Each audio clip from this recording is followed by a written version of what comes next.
It is time for your WIN podcast for super busy professionals sharing transformational moments. Your host, Chu Tang.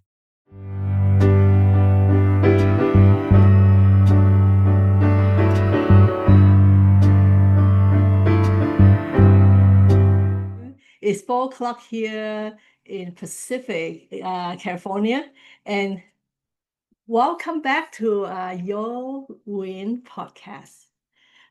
I took a 1 year break last year, and I'll tell you what happened to me last year. So I wrote 2 books. So the first one is I'm American Dream, which you could check out the last episode of season 1 was actually Amy interviewing me on this book. Yeah.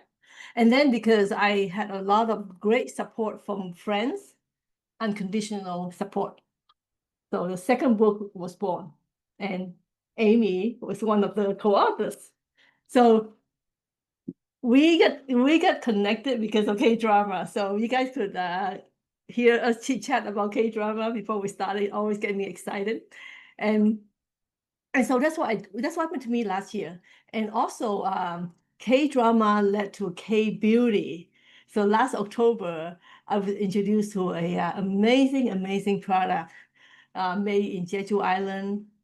I call it farm to face. So they do everything. And it just coincidentally, Amy received the package today, just before the podcast. So anyway, things doesn't happen by coincidence, right?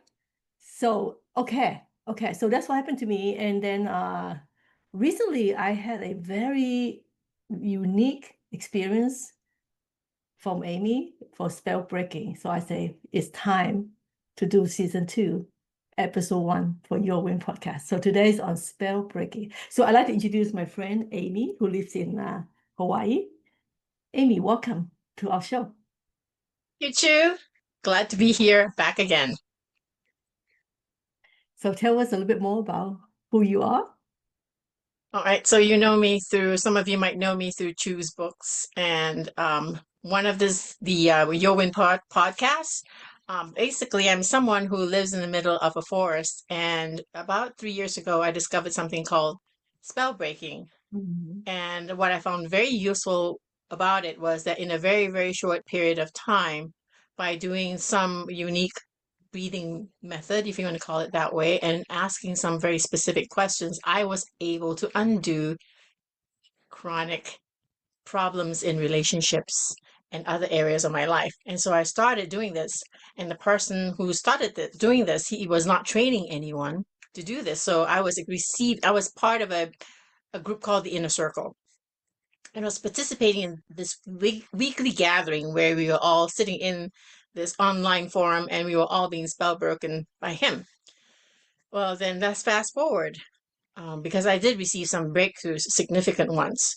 And fast forward to September of last year, someone joined his team and they were able to distill what he does down into a specific number of steps. And I said, oh, great. You know what? I can now spell break myself. Okay. Because I knew I had other things to cover and I was not able to get the breakthroughs I wanted for those specific issues. And so I started learning spell breaking as a practitioner. And so I graduated about 4 weeks ago, or less than that. Yay. And so I was practicing this entire time because the way the program runs, you actually have to complete a spell break successfully in order to graduate. And then I noticed that I was able, as I progressed, I started doing this myself on my own, more and more with the people around me, with my partner. And then you and I had a discussion after my graduation. I said, hey, Chu, would you like to try spell breaking? And you said yes, and then here we are. Actually, you didn't ask me, but you were describing, oh, you have a client that got one session and then never come back because he was completely healed or something. Can you tell us more Yes, about it? it was not so much that a client would come to me for they don't know. Most of the time, a lot of the time so far, they come to me and they say, I want to talk about this. And then when you go into the session, you realize either by tracing back what the reason for wanting that session was, and it may have nothing to do with what they originally asked for. And then he said, "Oh, I had no idea coming into the session. I thought I wanted this and this happened." I said, "Yes, because often we seek specific experiences or speak specific outcomes without knowing why we sought them to begin with. And then when you go into, oh, the reason why I wanted this experience was because of this incident that happened in the past." And then if you're able to go back deep enough into the incident, even the wanting of that outcome doesn't matter anymore because they realize it was actually catalyzed by something that happened in the past. And so pretty much that's what we do. So when you describe to me, because you know that I had a visual effects background, and you describe to me it's kind of like a different version of me on the timeline. Yes. So the way I would describe it is, since you're from the animation background, is our lives are basically like one cartoon scene. And you know how in animation is basically you have one cartoon scene, you have another cartoon scene, another cartoon scene, and you draw them out loud. And then when you flip them very, very quickly, they look like one continuum. They look like one continuum. However, we did not create that continuum from nowhere. It is a reflection of what happens in reality. And so what I do in spell breaking is that we identify that one continuum when that break happens, and then we go back to that incident and say, you remember, it's not one continuous, it's that one incident that created something further down the line, like dominoes, right? And so we go back to that and we say, let's go back to that memory, let's heal that memory so that you stop the domino from continuing to fall into the present. And so it heals the past. And then and it all trickles through like a domino because the healing, the creation of that incident and when you heal that incident, it creates the same reverse effect. And so now, under the same circumstances that get you triggered into a specific pattern of repetition, all of a sudden it's like watching a movie. I think you just described that to me after our session. You said, I was like watching a movie. I did not participate in that interaction that way anymore. It was just from one session. Yeah, so I'm going to share the spoiler. In the movie, you're not supposed to share the spoiler. So I had a session with Amy, and the night before, I dreamed about Amy for the first time because we know each other for, I don't know, a few years. And Yeah. and I woke up, I say, oh, I think the process has started. And then because you said you don't know which version of Chu is going to show up for the session. And I was thinking, oh my God, which version of me? Right? So so during the session, I felt a lot of resistance. Like I don't want to get that, I don't want to go there because in my business, I'm doing great, but in the back of my mind, I feel like there's something blocking me because of the past. And that, like I think it goes back to self-worth, right? Self-worth. I'm not good enough. I cannot do this, even though I'm a pretty strong person that I overcome that, but in my subconsciousness, it's still there, right? Or it's still in my body. So Yes. so when you help me to, I don't know, go through it or release it or get myself looking through that part of my body, that night I was in a lot of pain. Yeah. I was in a lot of pain. And it's like the pain was at my front diaphragm all the way to the back. But I know that's part of processing. Yeah. Yes. And then the next morning I got up, I feel like I lost a lot of weight, but it's not the physical weight. Yes. Not mental weight. It's some kind of weight. It's very strange. It's just like I lost a lot of those garbage that I've been dragging with me all this year. Yeah. Yeah. And then I noticed that things are moving, Yes. and then when I went back to talk to the person that was a few, a small group of people, we're not going to be very obvious. A small group of people, they didn't do it intentionally, but it's just how I react to it. And then when I talk with them, I immediately see the problem, meaning that it's not my problem. It's not my problem. Yeah. Yeah. And you did not get drawn and sucked back No. into the same No. dynamics again, right? Because Yeah. you were able Yeah. to see. Yes. Yeah. Able to see, and it's almost like I'm detached now. I'm like a third person. And I said, oh, that person say something. And then also it's not just improve my relationship with that group of people. I was at a trade show and this woman decided to put her trash on my table that didn't come from my table. And in the past, I would suck it up and say, oh, I'll take it and put it in a trash can. But this time I say, take your cup. So I was like, oh wow, I'm pretty proud of that. I'm now setting boundary. I'm saying it without feeling guilty. So Yes. I feel like just that one session, I'm still processing. Yeah. Yeah. It's like dominoes. Yeah, It yeah, like you trickles. It's said. like a wave through an ocean and it's passing through an ocean.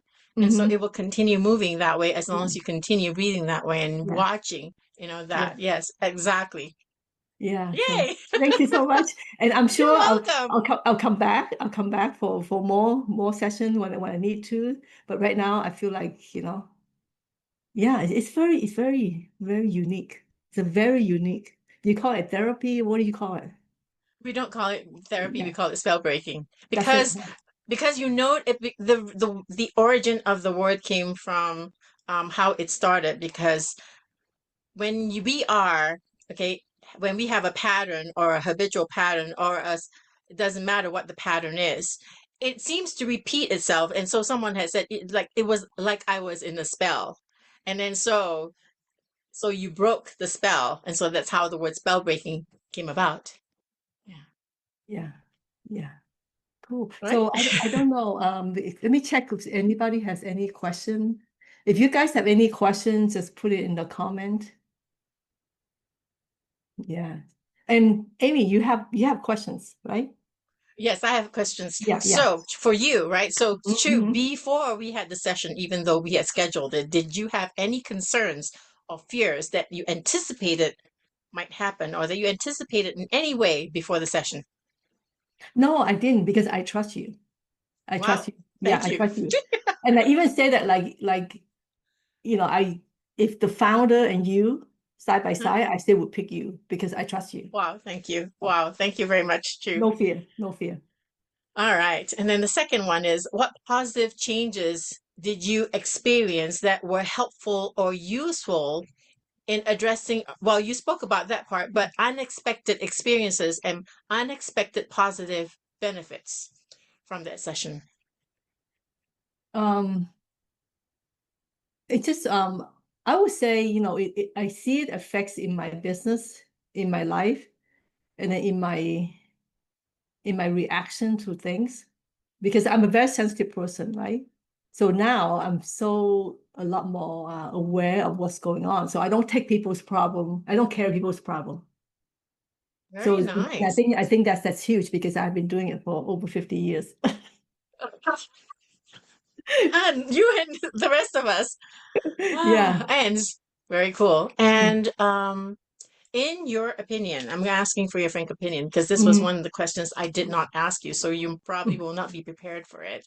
Mm-hmm. In your opinion, what is the unique standout about this technique that allowed you to feel safe enough to actually step forward? Because a lot of us, we're not sure whether we are going to do this, and it feels very, very dangerous or whatever. Mm-hmm. Okay, and Mm-hmm. I'm sure a part of it has to do with how safe you feel with me. But Yeah. on the other hand, when talking about the technique alone by itself, right? So Yeah. what did you feel about Yeah. it? So the technique to me is nothing like Reiki or hypnotherapy, none of that. And the technique is actually quite similar to craniosacral therapy because I used to learn craniosacral therapy. And the difference is craniosacral therapy will actually touch the person's body. But this one, you are guiding me through and you still hold a very neutral space. Yeah, very present, very neutral space, and you can guide me through, and it's still related to the anatomy of the body. That's what I love about it. It's not just something like up here, but it's also the physical body too. And then I actually feel it too, right? Because remember, Yes. I started yawning. Yes. Yeah, I started yawning, and I really feel it in the body. So it's also like because in craniosacral, I learned about submotor emotional release, and and Yes. and and that's yeah, yeah. Very So, cool. Now, do you have any questions for me? That's the list um, of my questions. yeah, a question is, Do you offer like a discovery call for people to talk with you just to get a feel of what is this, and then also offer session later on? I actually have offered discovery sessions to the clients I've helped so far or assisted so far.